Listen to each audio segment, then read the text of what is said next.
काय सांगणार? आजचा प्रचाराचा 8वा दिवस आहे. नागरिकांचा कसा प्रतिसाद वाटतो? आम्ही जेव्हा प्रचारासाठी फिरत असताना एकनिष्ठ शिवसैनिक म्हणून आम्हाला जेव्हा EB फॉर्म मिळाला तेव्हा अगदी प्रभागातील जनता अगदी उत्साहानं आमच्याकडे आली आणि सांगितलं की भाऊ तुमच्या सर्वसाधारण एक कार्यकर्त्याला बाळासाहेबांनी उद्धव साहेबांनी जो EB फॉर्म दिला, खूप लोकांना आनंद झाला आणि बरेच लोक मला जॉईन झाले.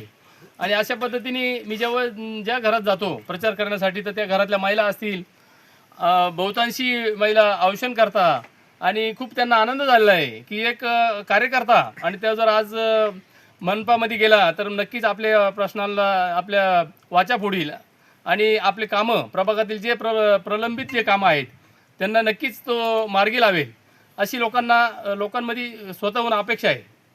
आणि खूप लोक उत्साही आहे, आम्हाला खूप उत्साहात प्रतिसाद देत आहेत आणि आम्हाला प्रचाराला पण खूप आनंदात लोकांची म्हणजे एकदम चांगल्या प्रकारे कनेक्टेड होत आहेत. आणि आम्हाला खात्री आहे की आम्हाला जनता ही मत रूपात आशीर्वाद देतील आणि आम्हाला नगरपालिकेत नक्कीच पाठवतील. आपण जर प्रभाग 26 बघितला, लिंक रोडचा रस्त्याचा प्रश्न असो किंवा प्रामुख्याने हा मळे परिसर असो, या ठिकाणी लाईट असो, रस्ते असो, पाणी असो, मोठ्या समस्याला ह्या ठिकाणी नागरिकांना सामोरं जावं लागतं. आपण निवडून आल्यानंतर मुख्य कोणते रस्ते करणार, काय करणार? माझी तर पहिल्यापासून संकल्पना आहे भाऊ.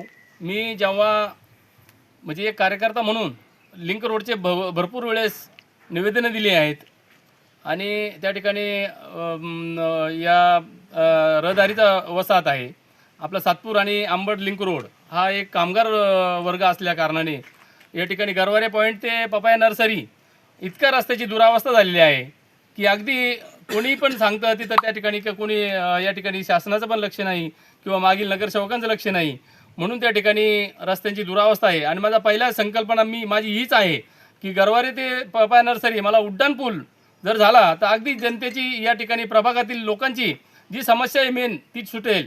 आणि दुसरी समस्या अशी आहे की या भागामध्ये मनपाचं मोठं हॉस्पिटल नाही, या ठिकाणी पोलीस चौकी नाही आहे आणि या ठिकाणी चांगली एखादी शाळा देखील नाही. अशा पद्धतीने जर ते केलं तर या कामांमध्ये मी प्रामुख्याने हात घालणार. आणि या ठिकाणी ज्येष्ठांना मुलांना अभ्यासिका नाही, ज्येष्ठांना क्रीडांगण नाही, भरपूर अशा सुविधा आहे. सांगतातलं अनेक अशा समस्या आहे आणि या सोडवण्याचं माध्यम म्हणजे महानगरपालिका. आम्हाला जर जनतेने भरभरून असे आशीर्वाद दिले तर आम्ही नक्कीच या समस्या सोडवण्याचा आमचा मानस आहे. प्रभाग क्रमांक 26 मधील नागरिकांना आपण काय आवाहन करणार?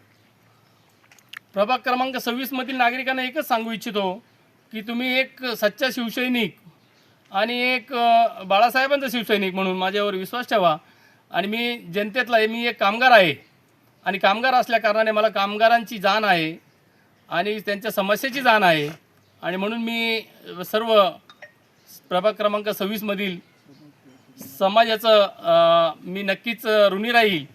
परंतु मी एकच सांगू इच्छितो की बाळासाहेबांनी सांगितल्याप्रमाणे 80% समाजसेवा आणि 20% राजकारण.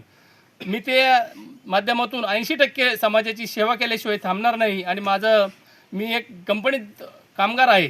मी कंपनीमध्ये जाताना आम्ही डबा घेऊन जातो, त्याच पद्धतीने मी सकाळी डबा घेऊन महानगरपालिकेत बसेल आणि प्रभागातील सर्व नागरिकांचे प्रश्न मार्गी लावेल असा मी एक कार्यकर्ता आहे. आणि म्हणून जनतेने मला स्वीकारावं आणि एकच सांगेल की जनतेने भरभरून असे मला आशीर्वाद द्यावेत आणि मी नक्कीच जनतेची सेवा करील हेच या ठिकाणी सांगतो आणि थांबतो. जय हिंद, जय महाराष्ट्र.